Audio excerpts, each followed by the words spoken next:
Program transcribed earlier for release to our West Coast audience at this more convenient listening time. Central Operational Headquarters, Commander Dystra speaking. This morning at 400 hours, our electronic scanners picked up on oscillator frequency an unidentified spacecraft in Sector K beyond the gravitational field of the planet Mars. Our calculations indicate that this craft will arrive in Space Sector G within the next 24 hours. Emergency directions to all defense units. Coordinate high-voltage destroyers to cover Area G. All units on alert for assault action. To learn what happened when a strange craft from outer space came into Sector G, listen in a moment to 2000 Plus.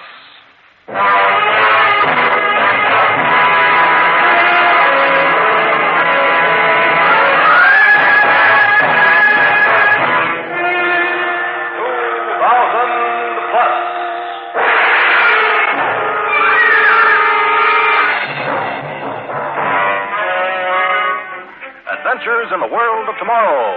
Dramatic stories of science fiction from the years beyond 2000 AD.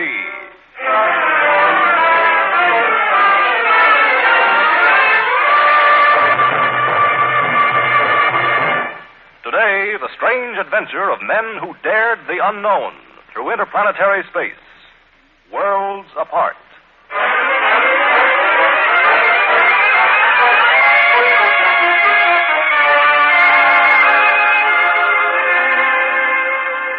And one thing more, Johnson. Your new Alimoid spacesuit has been tested, and it's everything you claimed it to be. Light, pliable, fireproof, a splendid product.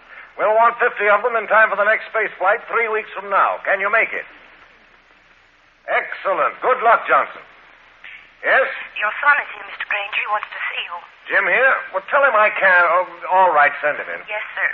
And Miss Ames, tell Robert he can start punching tape for the mechanical pilot on Flight 17. Yes, Mr. Granger. Hello, Dad. How are you, Jim? Dad, I've come to ask a favor of you. A big favor. Well, talk fast, son. I'm very busy. What is it you want? I want to be assigned to Flight 17. What? Flight 17? To Neptune? Oh, are you crazy? No, Dad. I've been thinking about this for months. Well, you can stop thinking about it right now. There's no opening for you, son. I happen to know there is, Dad. Golding's down with a bad case of acceleration bends. They'll need a new rocket engineer. But you're too young, too green. I've done 42 experimentals and 3 moon hops. I'm ready. Ready? Well, this is an uncharted trip, Jim. A trailblazer. You know what happened to the first flight to the moon, don't you? Yes, sir. Crashed on the lip of a giant crater. Yes, and the first ship that tried to reach Mars. Went haywire and shot off into deep space. And still you want to make this first flight to Neptune? Yes, sir. Well, you have courage, son. I'll say that. But you're not going. Why not? Jim, it's not up to me. Captain Roberts chooses his own rocket engineer. You know, all I do is okay the man he selects. Then I guess I'll be making the flight. You see, I persuaded Captain Roberts to select me.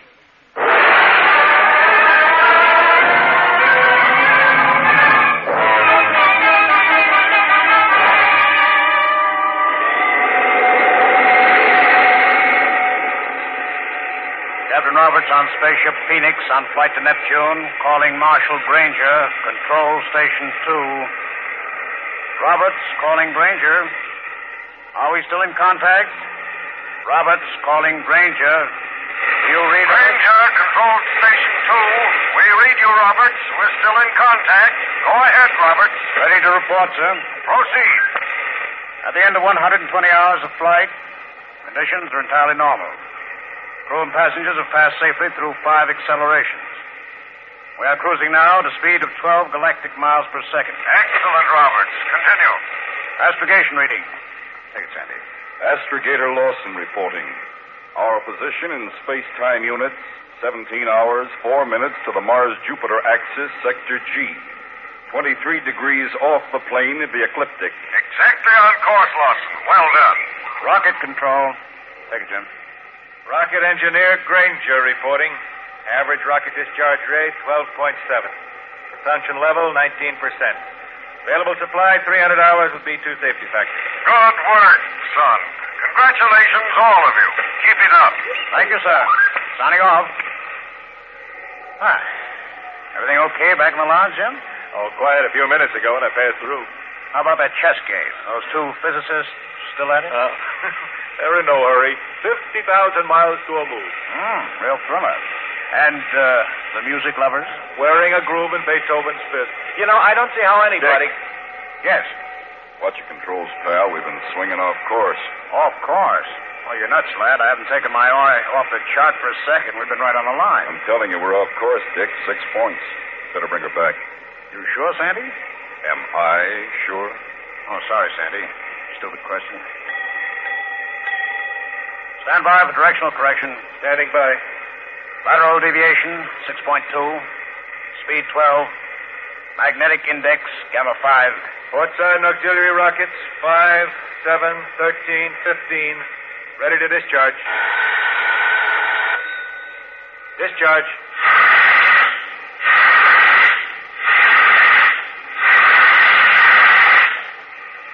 Oh, that's that. I still don't understand. Wait a minute, Dick. Something wrong. Huh? Wrong? What do you mean? We're off again. What are you talking about? We swung into line for a second, then we pulled right out again. Oh, but that's impossible, Sandy. There isn't any wind drift or current out here in space. Anything in motion moves in a straight line until it comes within the magnetic field of some body. That's what I'm afraid of, Dick. I think we're caught in the toe of some tremendous mass. Oh, what mass, Sandy? The sun, Mars, Jupiter, everything's where it belongs, isn't it? There aren't any unknown bodies floating about. Maybe there are. Maybe Like what, Sandy? A comet. A comet? Yeah, a comet. That's what it must be. A wild, uncharted comet from outer space. Look, Dick. The atmosphere gauge, it's way up. We're not flying through a vacuum. There's something else out there now, some sort of atmosphere. Gas. Hot gases forming the tail of the comet. You're right, Sandy. Listen. Hot gases and other things, too. Yeah. Sounds like pellets of some kind. Stones. They're fragments. Meteorites. All trailing behind the comet. We're caught, Dick. Caught right in the middle of it. The ship is beginning to spin. We'll be dragged clean out of the solar system, perhaps out of the galaxy. Oh, maybe not, Sandy. There's one chance. Maybe we can blast ourselves free. Alert. Alert. All personnel to emergency acceleration couches. Prepare to discharge all port side rockets. Do you know what you're doing? 127 rockets going off at once. You'll blow us up this. Our only chance, Jim. Here goes. 5 seconds. Discharge.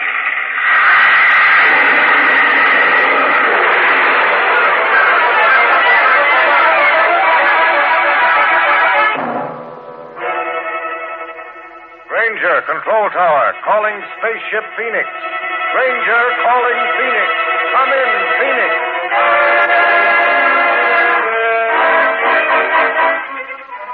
Ranger to Space Patrol, special alert. Spaceship Phoenix bound for Neptune, missing 12 hours. May be lost or out of control. All units stand by to intercept signals, if any. Frequency 40,000. Relay any information to Marshal Granger, Control Tower 2. That is all. Where are you, son? Where are you?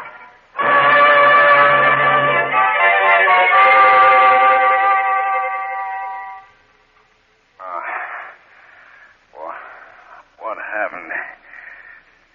Oh, my head. I gotta get up. I gotta see. Sandy, get up. Come on, man. I'll give. Oh. Sandy. Dead. Dick, you're all right. Thank God. Yes, Jim, I'm all right. But Sandy. I know. Head cracked against the control panel. 3 passengers are dead, but we're out of it, Dick. Something threw us clear of the comet, some centrifugal force. Help me up, Jim, quick. Give me the control panel. Take it easy, Dick. All right. Here we go. Oh, my head. Jim, how's the power plant? Half the rocket engines are out. And the boosters? Seem to be okay. Good. We got enough to operate on. Maybe.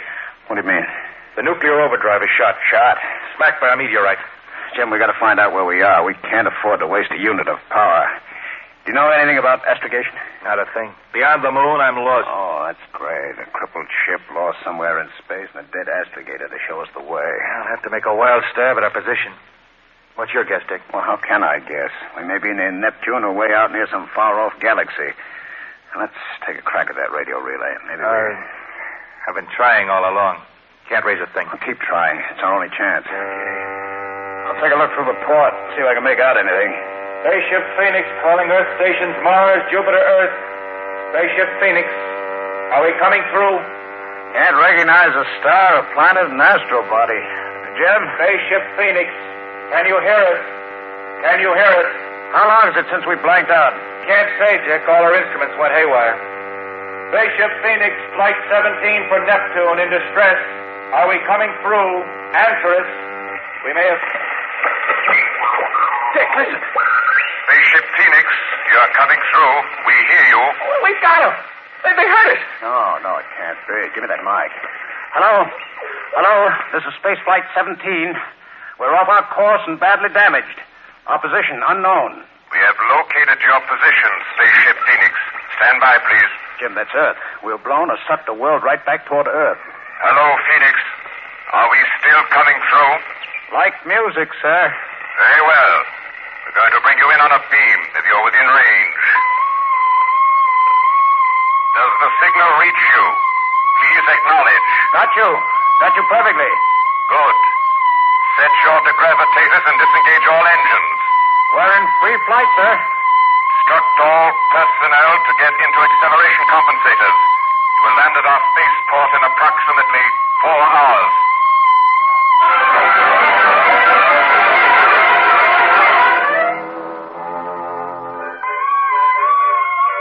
100 feet.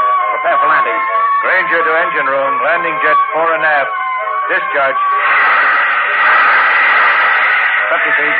Release airlock. Switch on landing lights. 10 feet. Prepare to land. Contact. Cut motors. We've landed, Jim. We made it. Don't I know it? Come on, pal. Out you go. Oh, take your time. We're in no rush now. You may not be, but I am. In a rush to get down and kiss good old terra firma. Oh, boy, does this air smell good. What a spaceport, Jim. I didn't know we had anything anywhere that looked like this. I don't care what it looks like. All I know is that... Here comes someone. Hello. Hello there. I'm Captain Roberts of the Phoenix. Are we glad to see you? Then where you are. Hey, what's the idea? Well, you don't understand. I said I'm... Don't move. Captain Roberts, you and your crew and your passengers are all under arrest. Elton Smith, take over the ship and seal all the exits. No one is to leave. Captain Roberts, you and your companion come this way, please.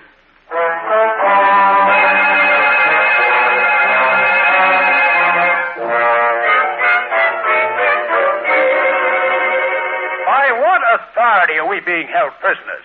I want to know. I have the right to demand to know. Captain Roberts, you're hardly in a position to demand anything. Well, what is my position, sir? The title is Commander. Commander Deister. Commander? Commander, you know that you will be held responsible for any harm to my passengers or ship.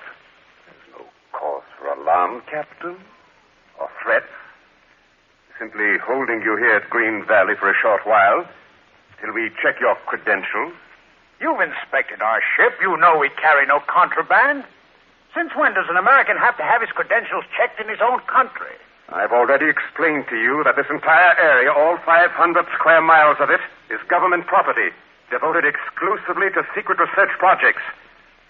Now, is it perfectly obvious why we can't allow you and your passengers to walk about freely? Maybe, but it isn't obvious why we're not allowed to use the visiphone. Why we can't call our base, report our safe landing.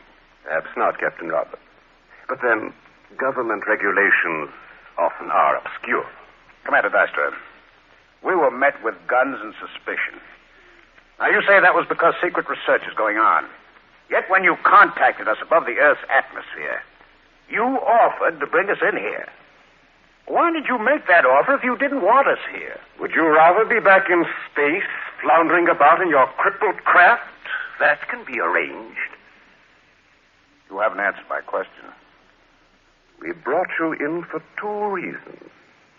First, to save your lives, if you turned out to be harmless. Second, Because it is our policy to apprehend all craft entering our space sector. We have enemies. With the high-handed method you use, I can see why. Not high-handed, Captain Roberts. During your detainment here, you and your company will be accorded full courtesy. We appreciate your courtesy, but we demand the right to contact Chicago here, now, and on that visiphone. I'm sorry, that is impossible. Donna. Yes, Commander Dystra? Arrange for suitable accommodations for Captain Roberts and his crew. The interview is closed. Commander Dystra, That is all, Captain.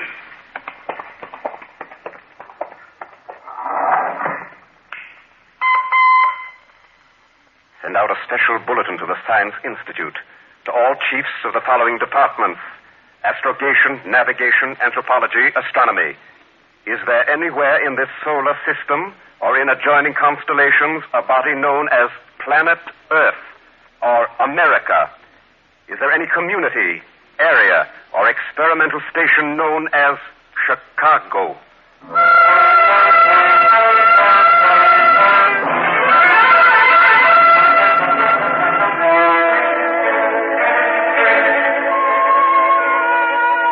I won't do it, Dick. I won't take this lying down. No? What are you going to do about it? Think of something. I'm certainly not going to sit around twiddling my thumbs while the great Dystra checks our credentials. I don't like the looks of this place any better than you do. Sacred project, he says. For all we know, it may be the headquarters of some gangster outfit. There are a lot of things about this Green Valley setup that bother me.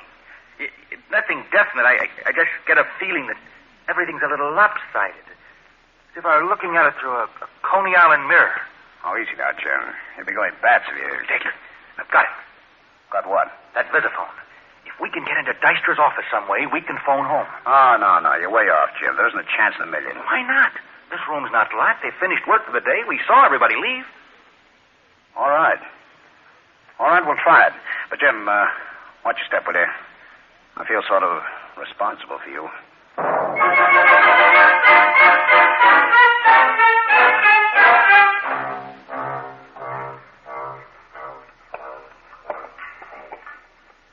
Here's the office. So far, so good. Try the door. Open. Inside fast. It's very dark in here, but... Now, where was that visiphone? Oh, it's right here. Put the call in, but don't light the scanning cone. I'll use this pocket flash. You listen for anyone approaching. Here goes. Your call, please.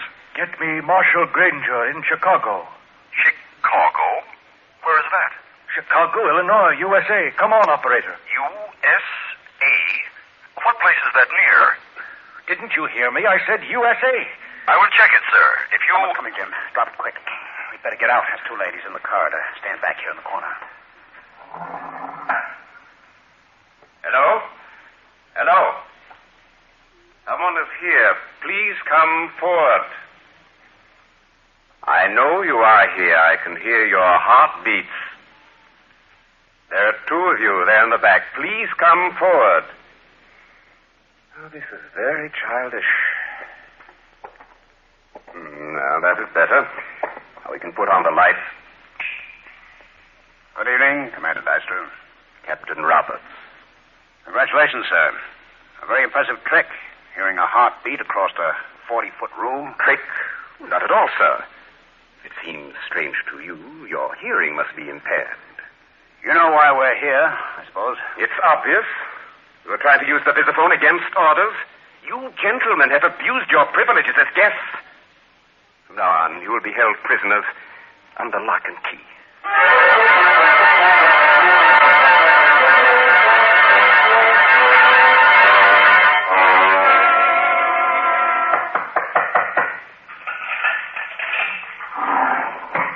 I've brought you your food, gentlemen. It's about time. Well, this is a fancy touch. A woman jailer. My name is Donna, Captain Roberts. I'm Commander Dystra's assistant.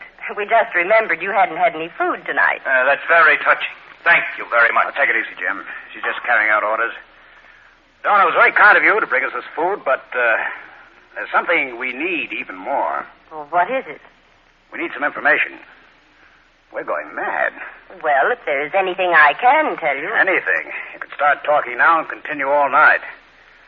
First, Where is this place? Where are we? You're in Green Valley, Captain. Green Valley. Where is Green Valley? What continent is it on? What is it bounded by? I'm sorry, I can't answer that. You're wasting your breath, Dick. She won't talk. Then tell me this. How long have you been here? All my life. I was born here 57 years ago. You look like 20. How old is Deister? 92. And he can hear a heartbeat at 40 paces. Aha, my hearing's even better. Listen. Do you hear the dogs barking in the distance? Nuts. These people are a terrific hoax, or we've wandered into some weird, out-of-this-world madhouse. Good night, Donna. Good night, gentlemen. I wouldn't try anything foolish.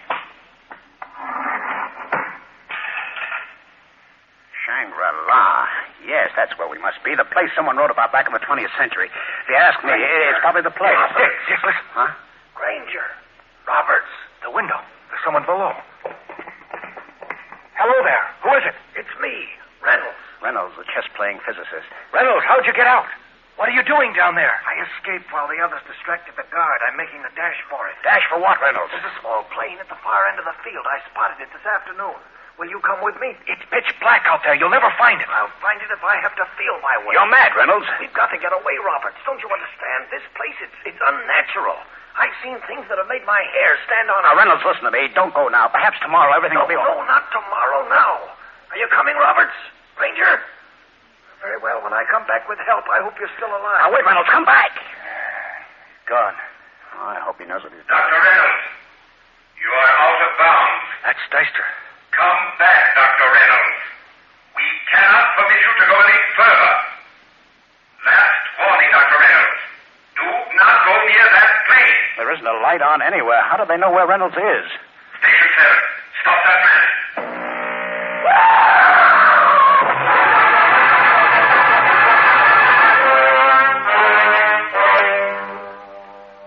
I think you're foolish to refuse the food we've been sending you. You haven't eaten all day. Please put it down, Dawn, and go away. Commander Deister wishes me to express his regrets.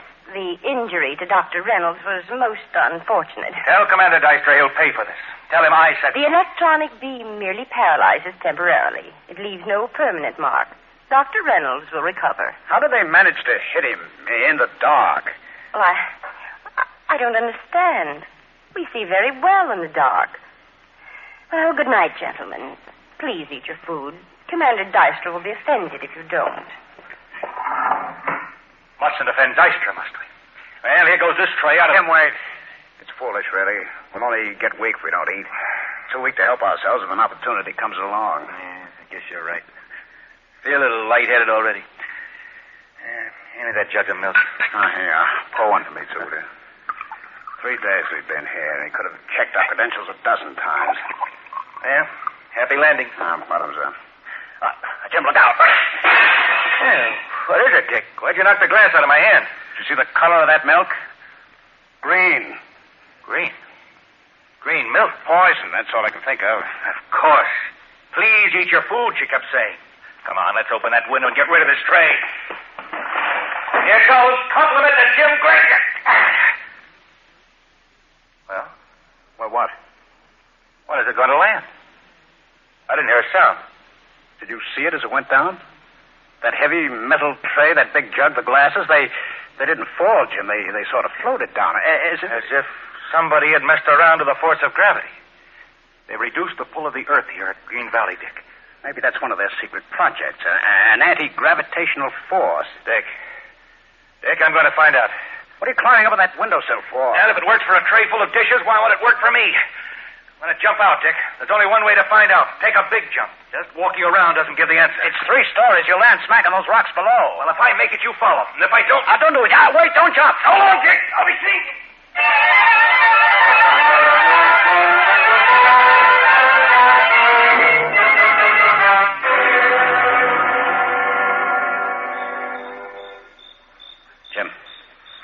Jim, you there? Here I am, Dick.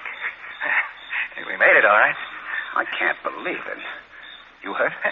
Just a bruise. It was like a jolt at the end of a parachute jump. I think I'm going out of my mind, Jim. All those fantastic things that have happened since we landed here. The visiphone operator who never heard of Chicago or the USA. And Deister could hear a heartbeat across the room. And see in the dark. Donna, 57 years old, looking like a chorus girl. Green milk. And a reduced gravitational pull. I don't like it. I want to get out. And there's our ship out in the middle of the spaceport, prepared and ready to go. Yeah, maybe we could... Dick, I just noticed something. Yeah? Last night it was pitch dark, but now... Now there's a full moon. What's so strange about that? Take another look at that sky.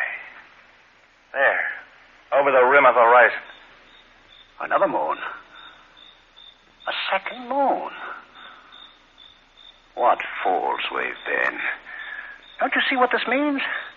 We're not on the Earth at all. We've landed on some alien planet. We must get to Dystra at once.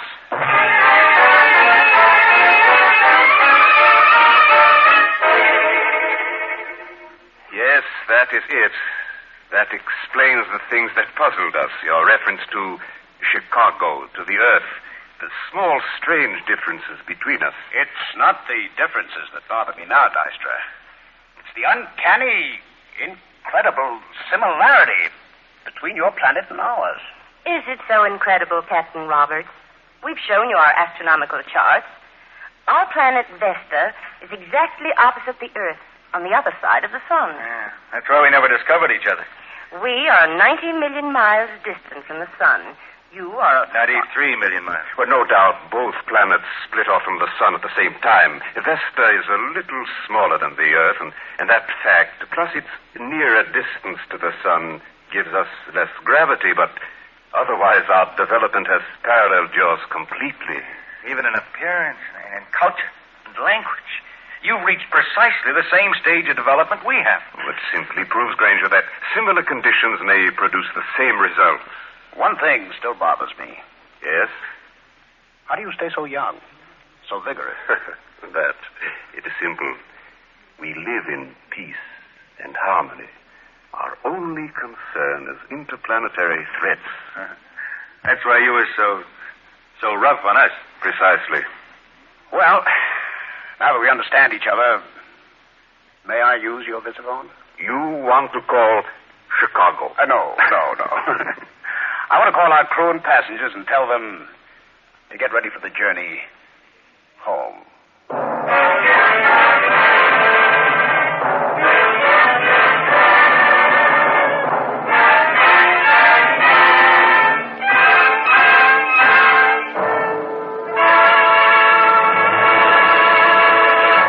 Next week, an incredible adventure from the world of tomorrow when a scientist crosses the border of what is known into the strange mysteries of the unknown.